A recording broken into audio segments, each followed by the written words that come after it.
selalu berusaha menyimpan sesuatu yang bisa membawa manfaat, baik untuk dirinya, untuk anak cucunya, maupun untuk keluarganya, untuk masa kini dan masa depannya.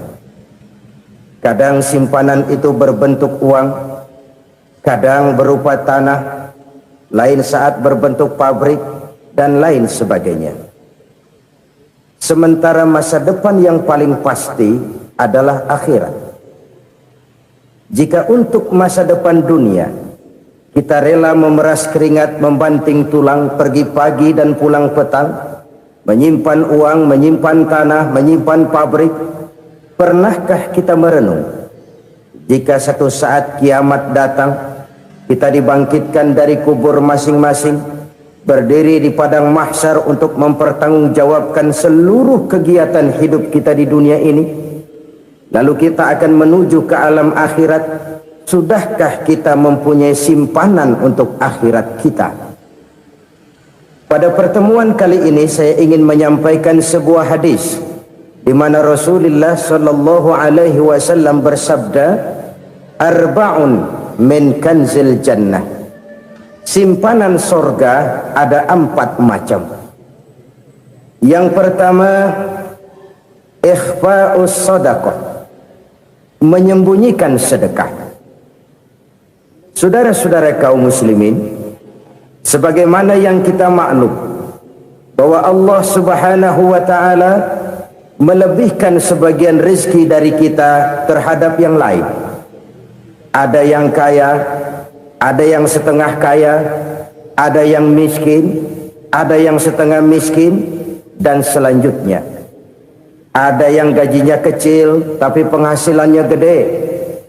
Ada yang penghasilannya gede tapi nggak punya gaji. Ada juga yang memang gajinya gede dan penghasilannya gede. Kelebihan rezeki merupakan sunnatullah dan tidak harus membuat kita merasa lebih dari yang lain. Bahkan sebaliknya, kelebihan itu harus membuat kita ringan tangan untuk menolong mereka yang memang memerlukan pertolongan. Kalau saudara diberikan ilmu, maka pertanyaan akhirat cuma satu: ilmumu kau amalkan untuk apa? Kalau saudara diberikan umur yang panjang, pengadilan akhirat juga bertanya satu: umurmu kau habiskan di mana?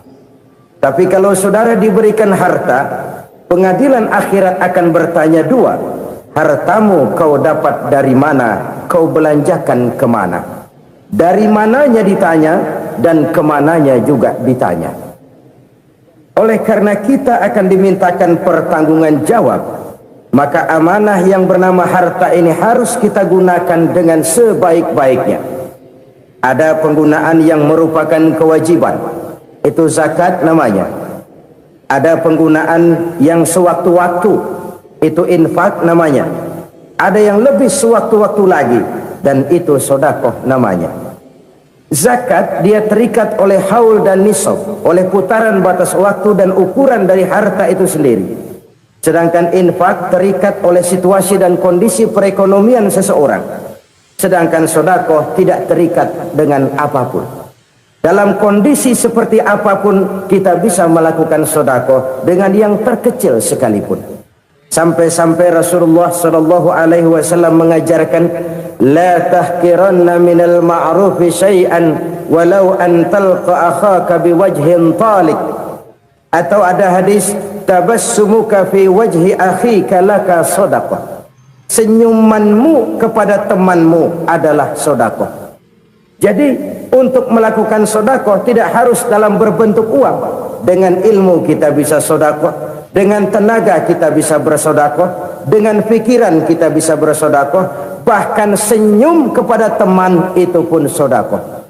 Jadi kalau sedekah dengan uang memang belum punya uang, nyengir aja banyakin.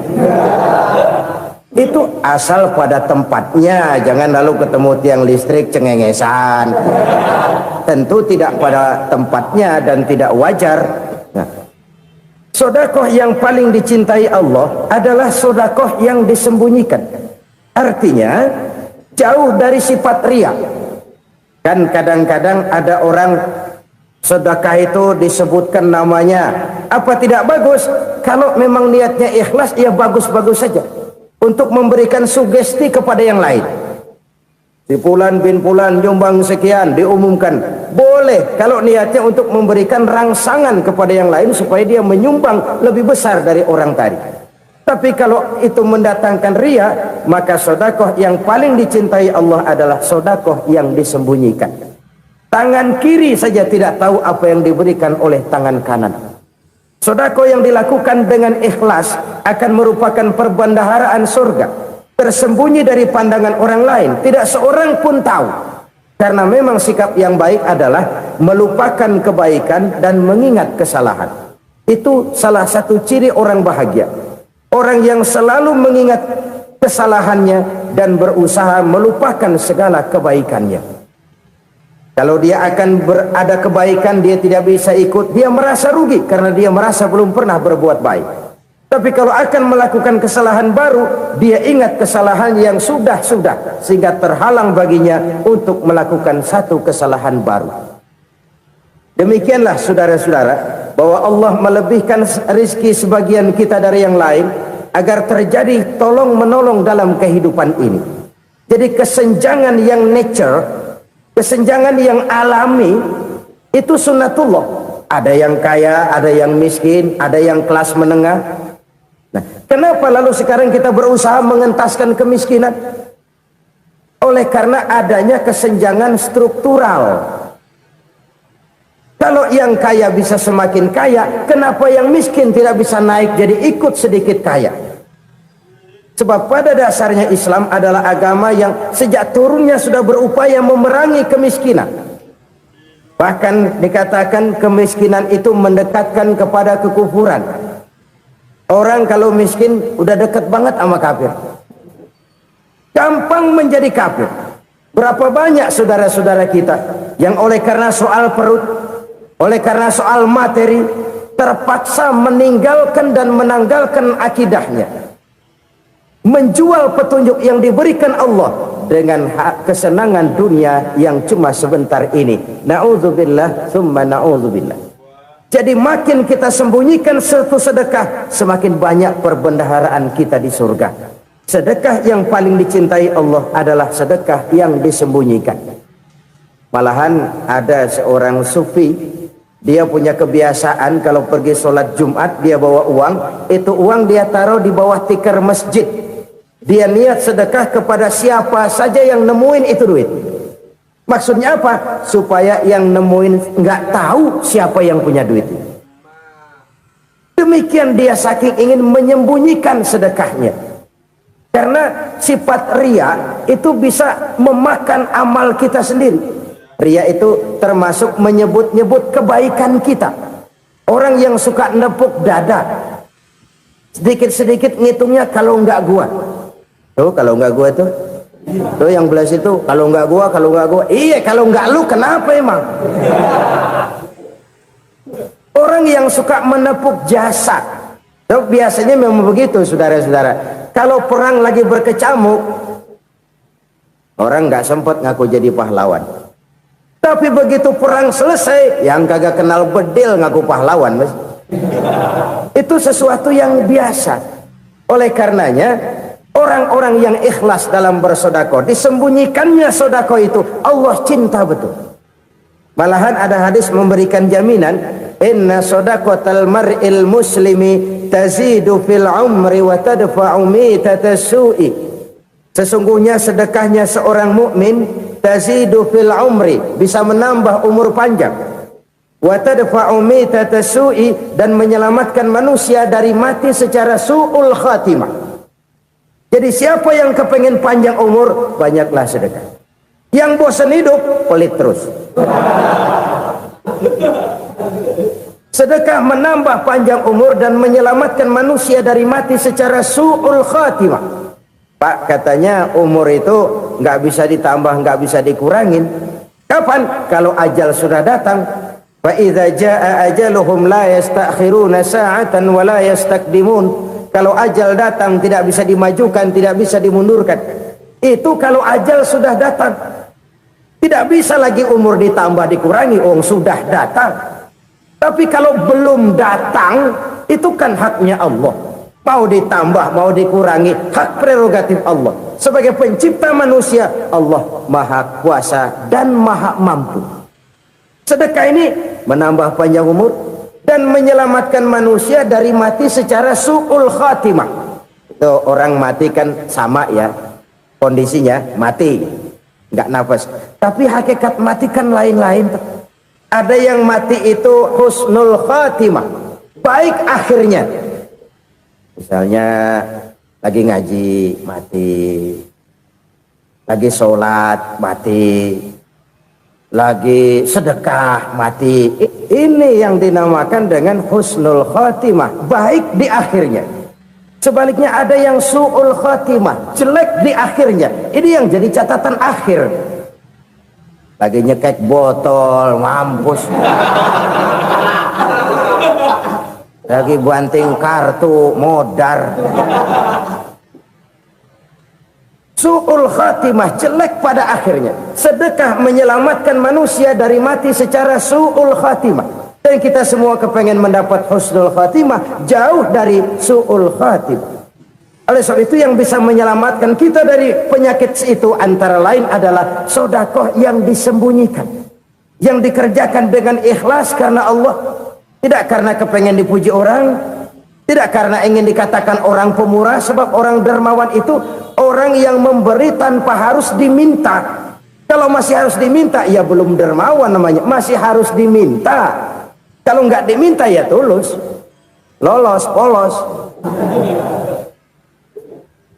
Saudara-saudara kaum muslimin rahimakumullah, harta adalah amanat dan akan kita pertanggungjawabkan.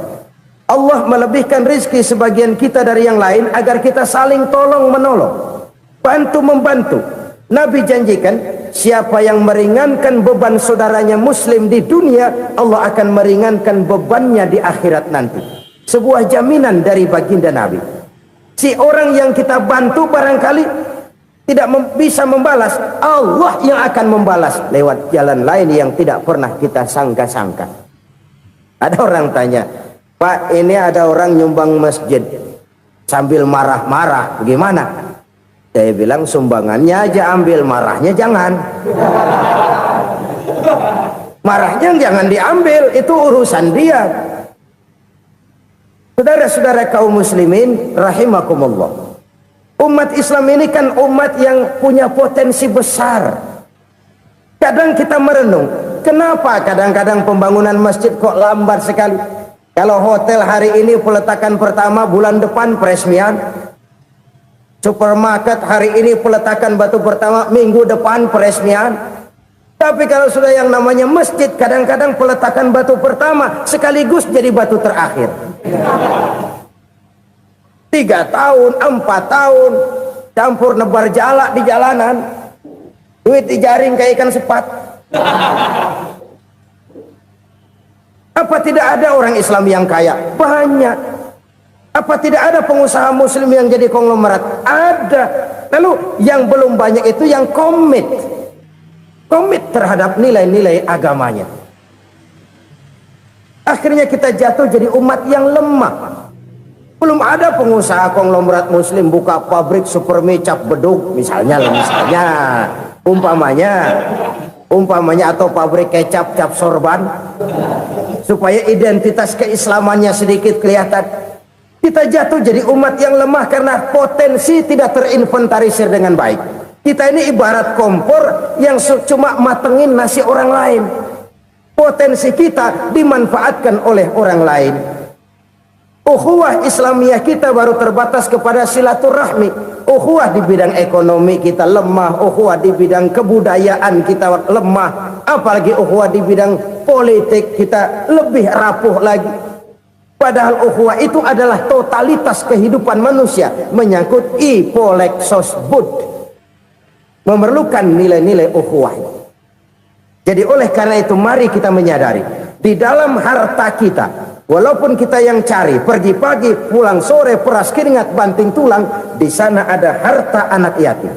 Di sana ada hak masjid. di sana ada hak pesantren, di sana ada hak jihad. Berbahagialah seseorang apabila dia oleh Allah dijadikan keran.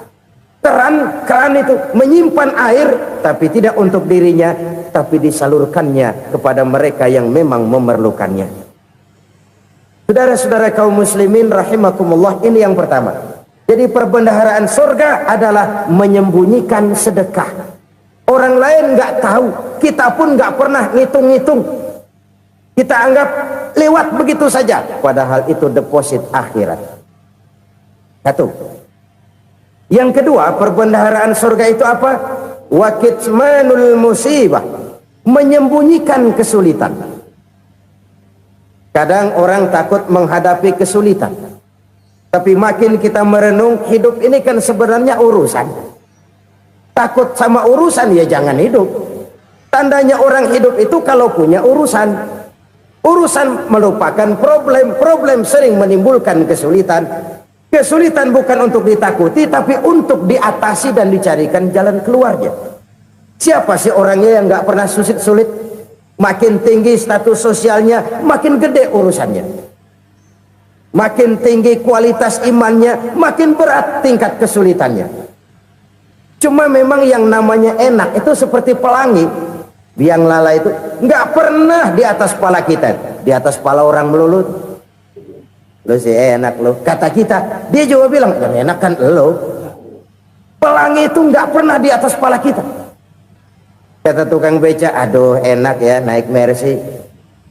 Kata tukang beca, apa yang di dalam mobil Mercy? Aduh enak bener tukang beca, di jok leringkuk ngorok pulas bener.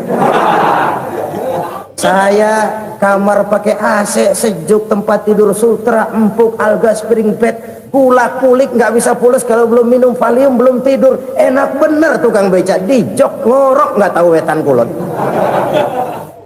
Si tukang beca bilang yang di Mercy enak, yang di Mercy bilang tukang beca enak. Inilah enak, nggak pernah di atas kepala kita, di atas kepala orang lain melulu enak itu. Nah saudara-saudara, yang merupakan perbendaharaan surga itu orang yang bisa menyembunyikan kesulitan, baik pribadi ataupun rumah tangga. Nih terutama rumah tangga yang jadi soalnya. Kadang-kadang kita ini kalau senang, sebaliknya kalau senang kita diam, kalem aja, cuek. Banyak banget duit kita bawaan, diam aja udah. Malah ketemu orang takut. Tapi begitu susah, sekampung tahu. Padahal Nabi mengajarkan perbendaharaan surga itu menyembunyikan musibah, menyembunyikan kesulitan. Kalau enak, cerita sama orang-orang. Kalau nggak enak, rasain sendiri, tekan sendiri, atasin sendiri. Kita kan sebaliknya, senang kita diam, asal lagi susah, paling tidak kita nyari teman buat cerita kesusahan. Siapa orangnya yang nggak pernah susah? Cuma soalnya bagaimana kita mengatasi kesusahan itu sendiri. Begitu juga misalnya kalau orang sudah berumah tangga, itu orang tuanya harus menjadi tempat dia cerita yang enak-enak saja. Yang nggak enak rasain berdua, selesaikan berdua, atasin berdua. Jangan dibalik. Asal senang diam, giliran susah aja. Maknya laporan. Terbalik. Bisa menjaga security informasi. Maka nama bayam keluar diem, malah seluitan. Enak amat lo makan daging ayam. Security informasi. Saudara-saudara kaum muslimin rahimakumullah, ujian yang terberat itu yang pernah diberikan kepada para nabi, para rasul, para aulia, para ulama. Makin tinggi keimanan, makin berat bentuk kesulitan. Ayo saya kemukakan satu contoh saja. Ada seorang nabi yang kaya, nabi kaya, namanya Nabi Ayub. Iblis kalau orang begini kan keki, ibadahnya rajin, kaya. Nih yang kayak begini susah digodain. Kalau ibadahnya rajin, miskin, kali bisa disogok. Sini imannya mantap, ibadahnya rajin, kaya, nabi lagi. Oh, tapi namanya iblis nggak kurang akal. laporan. Tuhan, kenapa Les? Ya ini bahasa saya, bahasa Qur'annya sih nggak gitu. Itu hambamu yang namanya Ayub, dia rajin ibadah cuma karena dikasih kaya aja. Coba kasih miskin dia, berhenti dia sembahyang. Ah, kamu bisa aja. Saya tahu Ayub itu hambaku yang ikhlas. Saya buktiin Tuhan, silahkan. Dibuktiin lah, iblis turun ke alamin. Yang mula-mula dia lakukan, dia rusak sawah ladang Nabi Ayub. Dia binasakan binatang ternak Nabi Ayub. Sehingga dalam waktu singkat, jatuhlah Nabi Ayub dari orang paling kaya jadi orang paling miskin. Beliau masih ibadah di mihrab dalam masjid. Datang iblis. Saudara Ayub, ya, lagi ngapain? Ibadah. Nyembah Allah, nyembah Allah. Oh, percuma. Kenapa? Tuhan yang ente sembah nih, dia udah bikin miskin ente. Sawah ladang ente hancur lebur, binatang ternak binasa. Sekarang ente jadi orang paling miskin. Ngapain nyembah Tuhan kayak begitu? Tekor. Udah berhenti dah ibadah, berhenti ibadah. Ini iblis sama Tuhan laporannya lain, yang dikerjakan kepada Nabi Ayub juga lain. Benar begitu iblis, kata Nabi Ayub. Iya, sawah ladang saya habis, buras. Binatang ternak saya binasa, binasa. Saya miskin, bangpak. Apa jawab Nabi Ayub? Bukan innalillahi, ini hebat. Alhamdulillahillazi a'tani wa akhza minni. Segala puji bagi Allah yang telah memberikan harta kepada saya dan sekarang mengambilnya lagi. Alhamdulillah. Allah yang ngasih, Allah yang ambil. Itu mah urusan Allah. Iblis cuman ibadah jalan terus, sujud lagi Nabi Ayub. Iblis seleher gondok banget. Dasar Nabi nggak mempan dia apa-apain. Miskin malah alhamdulillah. Allah yang ngasih, Allah yang ambil. Jadi kalau kita tidak komit, kita tidak terikat kepada kaya, miskin, senang, susah, apa yang bisa bikin kita susah? Jadikan kekayaan, kemiskinan, jadikan senang, susah sebagai anak buah yang bisa kita atur. Jangan kekayaan ngatur kita, jangan kemiskinan ngatur kita. Kita yang harus mengatur mereka. Senang, susah, kaya, miskin, bahagia, sengsara, jadikan itu anak buah yang bisa kita atur. Kalau sekarang kita kaya, lain saat boleh jadi kita miskin, semiskin-miskinnya. Allah yang ngasih, Allah yang ngambil. Tenaga mana yang bisa menghalangi? Ibadah jalan terus. Iblis makin gondok. Dasar Nabi loh. Akhirnya apa? Nabi Ayub dikerjain, diberikan penyakit. Demikian fatal penyakitnya. Bayangin, udah miskin sakit. Masya Allah. Miskin sakit. Sakitnya nggak lama, kira-kira 16 tahun. Istrinya 3, 2 mental minta ceraiin. Ngerawatin laki bengek begini. Senang belum tentu, susah udah pasti nih. Cerai aja, cerai dah. Cerai. Tinggal satu Siti Rahmah yang setia menemani beliau. Sesetia-setianya hati perempuan. Satu saat Siti Rahmah bilang, "Bang, iya, abang kan Nabi bang. Lalu namanya Nabi kan doanya jarang meleset bang. Maksud kamu minta kenapa sih sama Tuhan biar abang sembuh baik dah bang?" Siti Rahmah, iya. Saya sakit berapa tahun sih dah? 16 tahun bang. Sebelum ini saya sehat berapa tahun? Ya kira-kira 60 tahun bang. Nah coba ente banding-bandingin Rahmah. Saya dikasih sehat 60 tahun, dikasih sakit 16 tahun. Sudah nggak sabar mau doa kepada Allah minta sembuh. Saya malu kepada Allah. Diuji dengan yang luar biasa seperti ini, tidak mengganggu stabilitas kehambaannya. Dia tetap menghamba kepada Allah Subhanahu wa ta'ala. Saudara-saudara kaum muslimin rahimakumullah. Kunci menghadapi kesulitan itu apa? Allah jelaskan dalam satu ayat, wa basyiris sabirin alladzina iza asabathum musibah qalu inna lillahi wa inna ilaihi raji'un. Gembirakan orang-orang yang sabar. Siapa mereka itu? yang apabila mendapat musibah mereka kembali kepada keyakinan dasar segalanya dari Allah dan segalanya akan kembali kepada Allah. Ini konsepsi dasar dari sikap muslim dalam menghadapi berbagai kesulitan. Segalanya dari Allah, segalanya akan kembali kepada Allah. Kalau ini sudah kondisi dasarnya, maka kita akan lapang menghadapi kenyataan bagaimanapun pahitnya. Apakah itu namanya miskin, apakah itu namanya sakit, bahkan maut sekalipun, segalanya dari Allah, segalanya akan kembali kepada Allah. Ini sikap hidup, bukan sekedar ucapan. Kita kadang-kadang menjadikannya sebagai ucapan. Mulutnya sih nggak berhenti, innalillahi wa inna ilaihi rajiun, tapi nangisnya terus gerung-gerungan. Bukan itu, ini kesadaran moral. Kalau segalanya dari Allah, segalanya kembali kepada Allah, kan sebenarnya cuma nunggu giliran. Hari ini saya nyembayangin dia, entah hari apa saya disembayangin orang. Hari ini saya antar dia ke kubur, entah hari apa orang nganterin saya ke kubur. Hari ini saya tahlilkan dia, entah nanti kapan orang tahlilkan saya. Segalanya dari Allah, segalanya akan kembali juga kepada Allah. Oleh sebab itu saudara-saudara, kesulitan bukan untuk ditakuti, kesulitan justru untuk diatasi, dicarikan jalan keluarnya. Dan tidak ada orang yang tidak pernah mendapat kesulitan, tidak ada. Semakin tinggi status sosial, semakin tinggi kualitas keimanan, semakin besar juga tingkat kesulitan. Hanya saja bagaimana cara kita mengatasinya. Dan Al-Quran menyatakan inna ma'al usri yusra.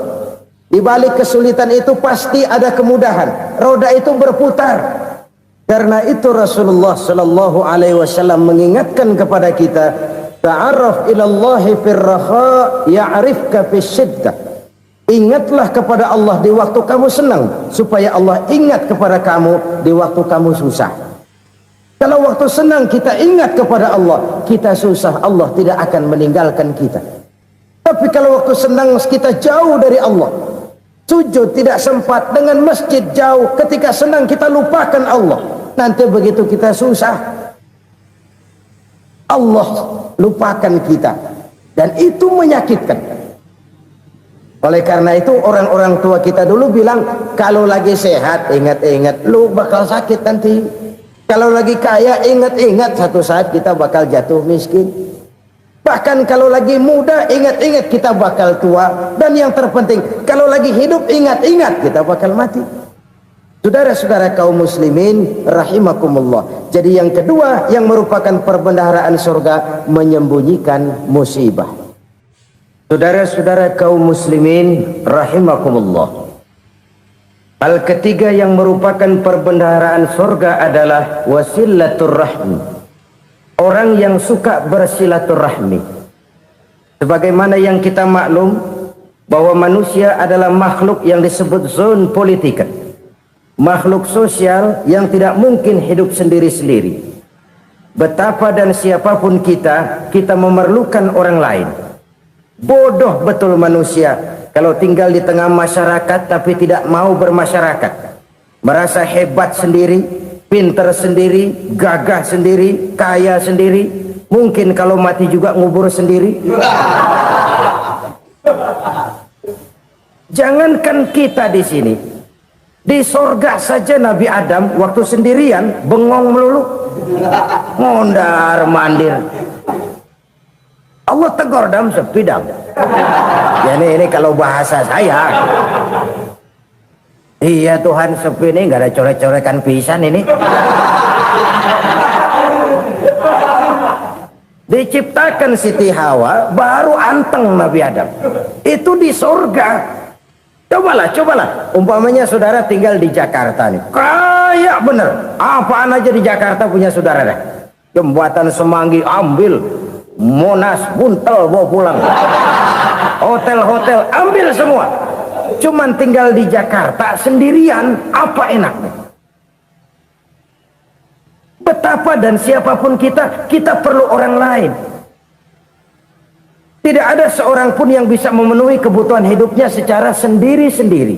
Nah, Islam telah menyelamatkan manusia dari ras diskriminasi, mengikat manusia dengan persaudaraan yang berlandaskan kepada akidah. Karena itu dianjurkan bersilaturahmi. Bahkan Nabi menyatakan, man arada ayyubsata lahu fi rizqihi wa yunsa'a fi atharihi falyasil rahimah. Siapa yang kepengen diluaskan rezekinya dan dipanjangkan usianya, banyaklah ia bersilaturahmi. Siapa yang kepengen dimudahkan rezekinya, hendaknya ia banyak bersilaturahmi. Kalau banyak teman, kesulitan kan paling tidak ada tempat cerita. Udah susah sendirian, kita pikirin diri, nggak ada tempat tukar pikiran. Cepet banget sama bengek.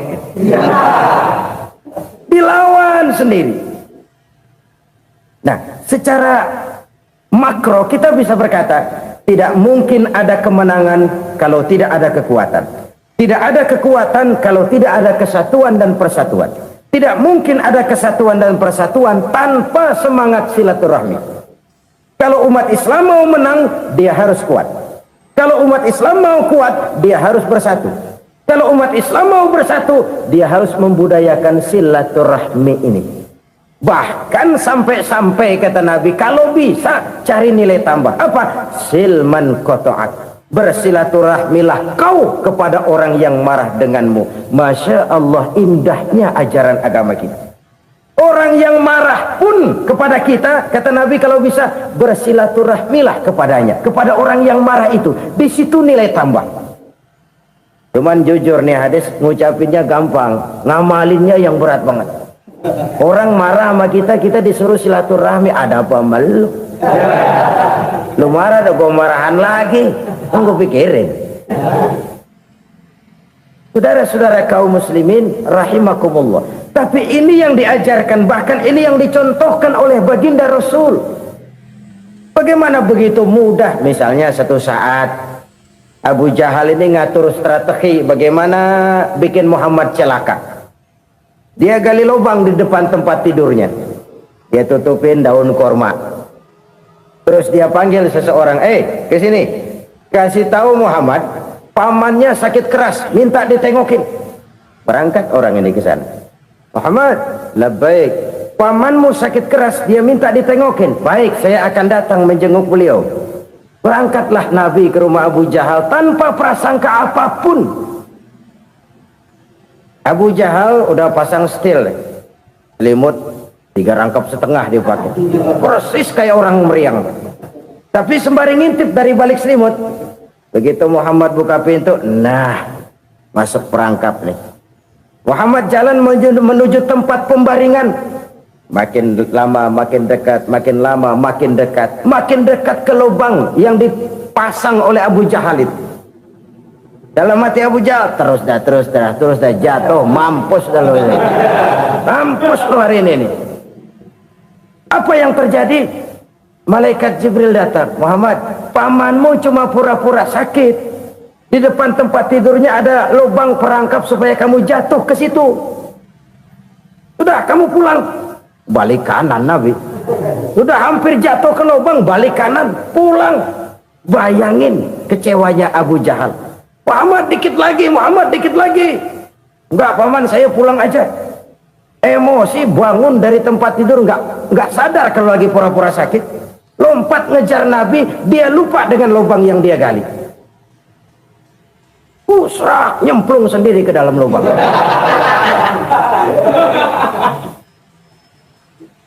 Nabi terus berlalu. Ini terjadi keanehan. Jatuh ke lubang yang dia gali itu sebenarnya nggak terlalu dalam ya, antara 3-4 meteran lah. Tolong saya jatuh ke lubang ini. Datanglah pelayan-pelayannya itu. Angkat saya dari sini. Oh, yang ngulurin tambang. Satu gulung, belum juga nyampe itu tambah. Kurang, beli lagi ke warung. Sambung, ulur lagi, nggak juga bisa sampai. Wah, ini kerjaan Muhammad ini. Tolong, siapa salah seorang kamu ke rumah Muhammad, kasih tahu encangnya kecebur. Minta ditolongin. Sampaikan kepada Rasul. Kenapa? Pamanmu jatuh ke lubang, Muhammad minta tolong diangkatin. Tambang udah nyambung-nyambung nggak nyampe juga. Ya, nanti saya datang, saya tolong. Coba. Nyata-nyata orang berniat jahat mau mencelakakan dia. Datang dia menolong. Ini yang disebut air tuba dibalas air susu ya ini. Bukan sebaliknya. Air tuba dibalas air susu.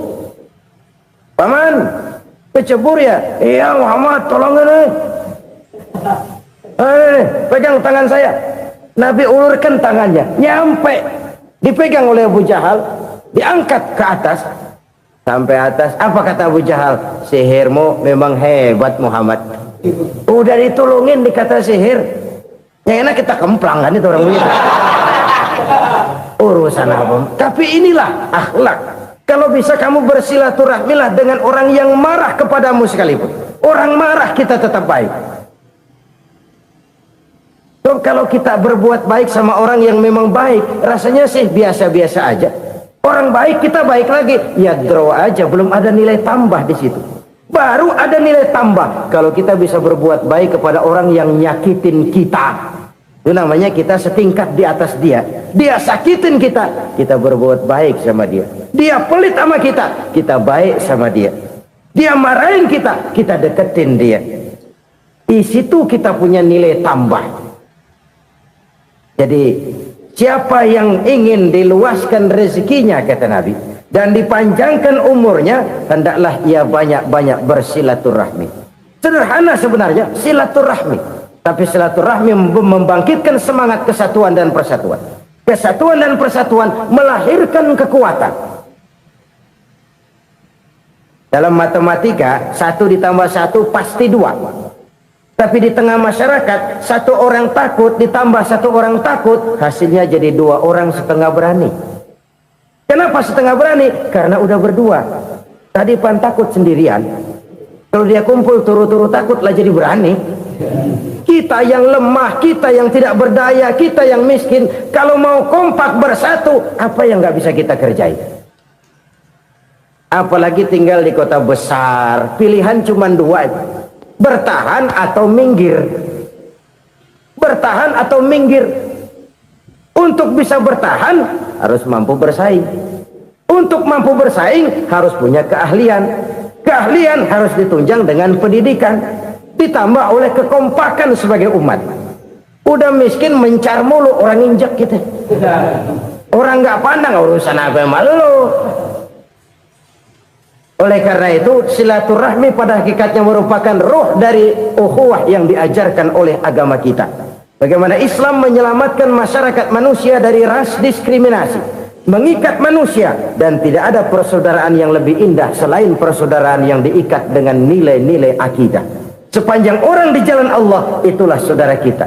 Keluar dia dari jalan Allah, selesailah persaudaraan sampai di situ. Karena itu kalau ingin menyimpan sesuatu di surga, banyaklah bersilaturahmi.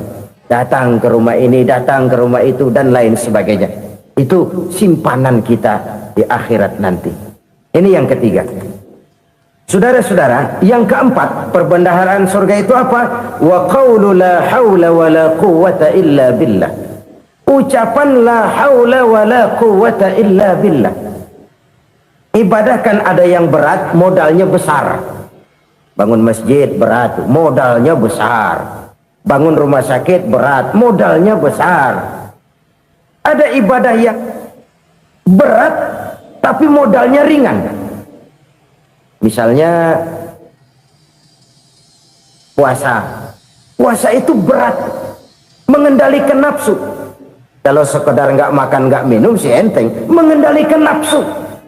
Itu jihad terbesar, tapi kan modalnya ringan, cuma niat saja. Ini ibadah berat, modalnya ringan. Ada ibadah yang ringan, modalnya juga enteng. Seperti termasuk ucapan la haula wa la quwwata illa billah. Tanpa sadar, la haula wa la quwwata illa billah. Nyelengin tuh di surga. Nyelengin, kita nggak terasa, nyelengin simpenan akhirat. La haula wa la quwwata illa billah. Nyimpan lagi. Kaget, la haula wa la quwata illa billah, nyimpan lagi, banyak simpenan. Walaupun sebenarnya yang dimaksud di sini adalah kesadaran batin bahwa tidak ada daya dan kekuatan kecuali Allah. Itu intinya. Kita memulai pekerjaan disunahkan baca bismillah, kan begitu. Apa itu? Kesadaran moral bahwa ini saya bisa kerjakan, saya kerjakan ini dengan menyebut nama Allah. Kenapa? Kalau Allah tidak memberikan daya dan kekuatan, mana mampu saya kerjakan ini, maka saya kerjakan ini dengan menyebut nama Allah. Bismillah. Kesadaran moral. Manusia hanya wajib berusaha, tapi nggak pernah wajib berhasil. Banyak hal-hal yang kalau kita renungkan secara rasio nggak mungkin, tapi jadi kenyataan. La haula wa la quwata illa billah. Tidak ada daya dan kekuatan kecuali bagi Allah semata-mata. Kesadaran moral akan kelemahan dan keterbatasan makhluk bernama manusia. Kadang kita kagum dengan otak, tapi kita sering lupa sama yang bikin otak. Padahal bagaimanapun hebatnya otak, yang bikin otak pasti lebih hebat dari otak. Nggak percaya, silahkan otak-otakan. Inilah kecenderungan. Kita kagum dengan pesawat-pesawat mutakhir, bukan main, besi gede banget terbang itu. Alangkah hebatnya. Lalu apa yang bikin otak tidak lebih hebat dari itu semua? Kita puji laut, apa yang bikin laut tidak lebih hebat dari laut itu? La haula wa la quwata illa billah. Tidak ada daya dan kekuatan kecuali Allah. Apa yang bisa kita lakukan kalau tidak karena daya dan kemampuan yang diberikan oleh Allah kepada kita? Lahirlah sikap tawadu, rendah hati, tidak melonjak menjadi angkuh dan sombong, sadar akan kelemahan dan keterbatasan diri sebagai makhluk yang diciptakan oleh Allah Subhanahu wa taala. Jadi satu sisi ini ucapan yang berpahala, la haula, jadi wiridan. Pada sisi lain ini kesadaran moral, sikap mental, kesadaran batin bahwa yang punya daya dan kekuatan itu cuma Allah. Kita nggak pantas untuk sombong, sebab sombong itu pakaiannya Allah. Kita nggak sedang pakai pakaian Allah, kegedean. Dan makin kita renungi, makin terbentur. Apa sih yang bisa kita sombongin? Kita mau sombong apa? Kaya, pintar, itu kan semua relatif. Di atas langit masih ada langit lagi. Jadi oleh karenanya, marilah kita menyadari, manusia hanya wajib berusaha, tapi tidak pernah wajib berhasil. Yang berusaha saja tidak wajib berhasil, apalagi yang tidak berusaha. Islam bukan agama orang pemalas yang selesai sholat lalu ngelohom, nggelenggem ayem-ayem. Tapi Islam bukan agama orang sombong yang setelah berusaha lalu tidak memerlukan Allah. Kita bisa saja bikin proyeksi, tahun sekian kita bakal panen besar menurut perhitungan otak. Tapi ada kejadian lain. Apa? Tikus ngambek. Habis itu dimakanin tikus, panen gagal. Proyeksi rasional gagal oleh tikus-tikus yang ngambek itu. Bisa saja terjadi. Tahun depan kita panen besar, urung. Kenapa? Musim panas panjang. Dan sekarang ini koran-koran bikin berita musim mengalami penyelewengan. Bukan cuma manusia yang nyeleweng sekarang. Musim pakai nyeleweng. Mestinya kan musim hujan udah selesai, masih hujan-hujan juga. Musim. Nah sekarang kita boleh bikin proyeksi, kita bakal panen besar. Tahu-tahu musim panas panjang, sawah retak, air kering. Cari teknokrat yang paling botak, suruh pendekin tuh musim panas. La haula wa la quwata illa billah. Inilah kesadaran moral. Saudara, saya teringat satu saat ada seorang konglomerat. Umurnya ya kira-kira 70-an. Satu saat dia ditanya oleh wartawan, "Pak, umur Bapak berapa sih?" "Ya paling 10 tahun." 10 tahun? 10 tahun? Anak Bapak berapa orang? Aduh. Satu saja? Satu. Harta Bapak berapa? Ya paling-paling bangsa 7 juta kali. 7 juta? Iya. Pak, kenapa Bapak bohongi saya? Bapak punya buku biografi. Koran-koran, majalah-majalah banyak memuat cerita riwayat hidup Bapak. Saya tahu umur Bapak 70. Kenapa bilang cuma 7 tahun? Saya tahu anak Bapak 8. Kenapa cuma bilang 1? Saya tahu harta bapak miliaran, mungkin triliunan, pabrik di mana-mana, bank di mana-mana. Kenapa bilang uang bapak cuma 7 juta? Nah, kata si konglomerat tadi, kamu benar nak, kamu benar. Umur saya kalau jumlahnya memang 70 nak. Cuman ingat-ingat saya, baru 7 tahun terakhir ini saya sujud. Baru 7 tahun terakhir ini saya berusaha dekat dengan Allah. Saya laksanakan perintahnya, saya jauhi larangannya. 7 tahun inilah rasanya yang ada nilainya di hadapan Allah. Yang 63 tahun matong, kelabu, kelem umur gue. Habis untuk maksiat, untuk munkarat. Maka ketika ditanya tadi, umur saya 7 tahun itu. Oh begitu Pak. Oh iya. Lalu anak Pak, anak bapak kan 8. Kenapa bilang cuma 1? Nah, kalau jumlah hitungannya memang anak saya 8. Tapi dari 8 orang ini rasanya cuma 1 nih yang bakal jadi buah hati, belahan jantung, pelanjut cerita, penerus sejarah, bakal jadi anak soleh yang akan mendoakan saya.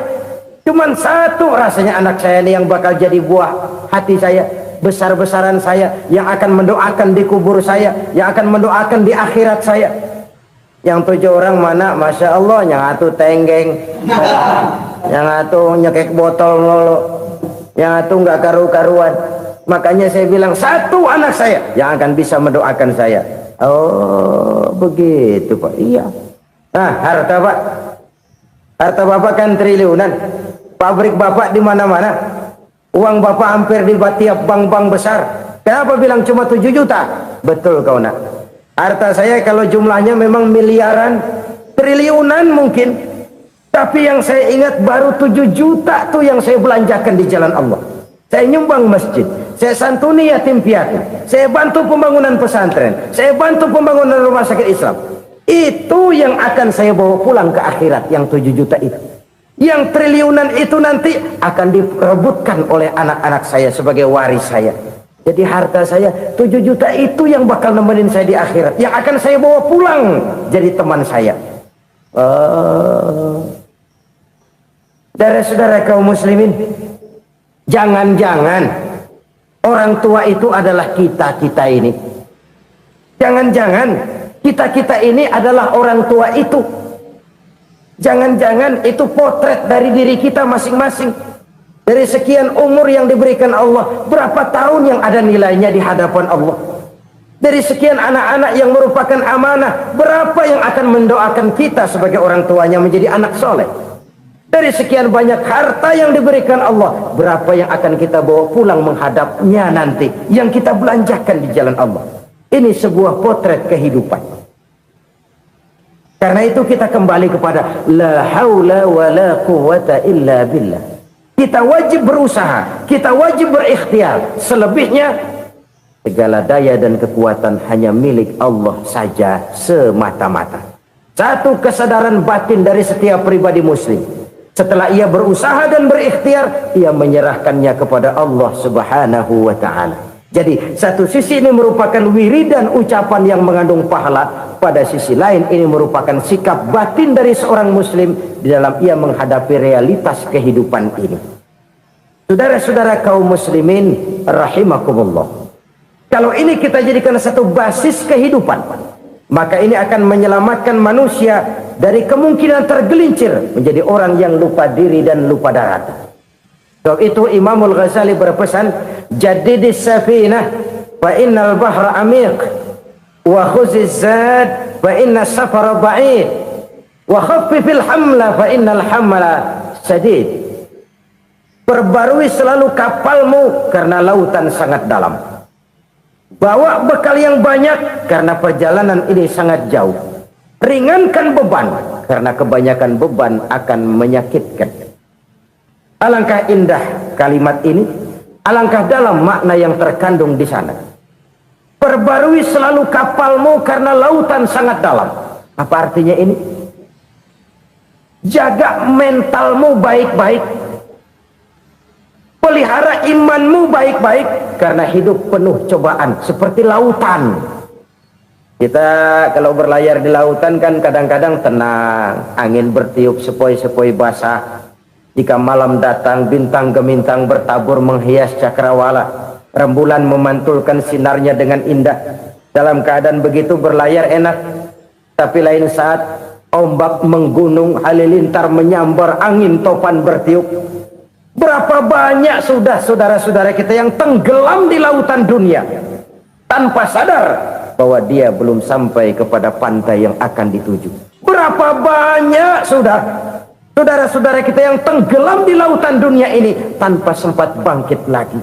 Dia menyangka sudah sampai kepada tujuannya. Hati-hati kapal jangan sampai bocor karena lautan sangat dalam. Iman ini jaga baik-baik karena hidup penuh dengan ujian. Wa khuzizat fa inna safara ba'id. Bawa bekal yang banyak karena perjalanan sangat jauh. Saudara mau ke Bandung, bawa duit. Saudara mau ke Surabaya, banyakan lagi duitnya. Saudara mau ke Mekah, gepokan, iketan tuh duit, nggak lembaran lagi. Makin jauh perjalanan, makin banyak bekal yang harus kita bawa. Kalau saudara dari Jakarta mau ke Surabaya, kagak bawa duit berangkat juga, itu sih bukan berani namanya, nekat. Sampai Surabaya belum tentu, sengsara di jalan udah pasti. Kenapa? Nggak bawa bekal berangkat. Sama juga kita nih, misalnya belum sempat sembahyang, mati. Waduh, berani banget orang. Belum punya bekal, mati. Sengsara di jalan. Atau bekal tidak cukup. Dari Jakarta saudara mau ke Surabaya, bawa duit 500 perak. Paling jauh Cikampek nyampenya itu. Paling jauh itu. Antara jauhnya perjalanan dengan bekal yang saudara bawa tidak seimbang. Hidup ini perjalanan panjang. A walking tour. Dimulai dari alam arwah. Sebelum jasad diciptakan, roh diciptakan lebih dulu. Dari situ pindah ke alam rahim. Dari alam rahim pindah ke alam dunia. Dari alam dunia pindah ke alam barzah. Baru menuju akhirat. Satu perjalanan panjang. Kalau bekal tidak bawa, sengsara di jalan. Bawa bekal yang banyak karena perjalanan ini sangat jauh. Wa khaffifil hamla, ringankan beban karena beban itu cuma akan menyulitkan. Kalau bekal itu sih keperluan, tapi beban nggak kita perluin, coba ngeberat-beratin. Apa ini beban? Dosa, kecurangan, kebatilan, kesoliman, ketidakadilan, kesewenang-wenangan. Itu akan jadi beban kita di akhirat. Alangkah celakanya, perjalanan panjang, bekal tidak bawa, beban kelewat banyak, alamat sengsara di jalan. Pahala tidak ada, dosa berlipat ganda.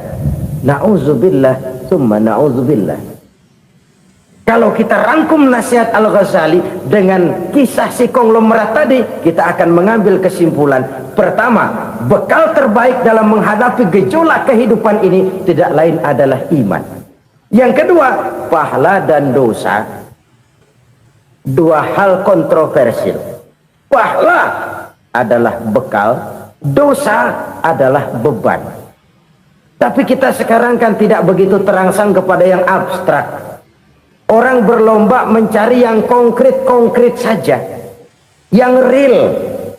Kalau memang dosa, benjol dong, kira-kira begitu. Kira-kira begitu. Persis orang Yahudi dulu. Orang Yahudi itu kan pernah minta kepada Nabi Musa, Ya Musa, lan nu'mina laka hatta narallaha jahrah. Musa, kami nggak bakal mau beriman kepada Allah kalau belum kami lihat Allah ada nongkrong di depan kami. Kalau memang Tuhan ada, taruh dong di depan kami. Mau yang konkret-konkret saja. Kalau memang dosa, benjol dong. Kalau memang pahala, berasa dong. Orang terangsang kepada yang real, yang konkret-konkret saja. Karena itu, untuk mengejar dosa, orang mau bayar. Tapi untuk mengejar pahala, walaupun tidak bayar, orang segan. Ini yang dikatakan oleh Nabi, kamu mengharapkan ke surga, tapi kamu berat melaksanakan sesuatu yang bisa membawa kamu ke surga. Kamu ingin jauh dari neraka, tapi tiap saat kamu lakukan perbuatan-perbuatan yang justru menjerumuskan kamu ke neraka. Idda'aitum an-najata minan nar wa ramaitum fiha anfusakum. Kamu ingin selamat dari neraka, tapi kamu lemparkan diri kamu ke neraka. Kamu ingin masuk surga, tapi berat sekali kamu melakukan perbuatan-perbuatan yang bisa menyampaikan kamu di surga. Saudara-saudara kaum muslimin rahimakumullah. Jadi hal keempat yang merupakan perbendaharaan surga adalah la haula wa la quwwata illa billah. Satu sisi ini merupakan ucapan yang memperberat timbangan akhirat. Pada sisi lain ini merupakan sikap hidup seorang muslim, kesadaran batin yang sangat dalam bahwa tidak ada daya dan kekuatan kecuali Allah. Dan itu kita simbolkan pada saat memulai pekerjaan dengan bismillah, dengan menyebut nama Allah. Satu kesadaran moral, saya hanya bisa melakukan ini karena diberikan daya dan kekuatan oleh Allah. Lahirlah sikap tawadu, rendah hati, tidak melonjak menjadi angkuh dan sombong. Saudara-saudara, sampai sini dulu jumpa kita kali ini. Semoga 4 perbendaharaan surga ini dapat kita lakukan, yang kelak akan merupakan bekal kita di kemudian hari nanti. Amin ya rabbal alamin. Terima kasih atas segala perhatian, mohon maaf atas segala kekurangan. Usikum wa iyaya bitaqwallah. Wassalamu alaikum warahmatullahi wabarakatuh.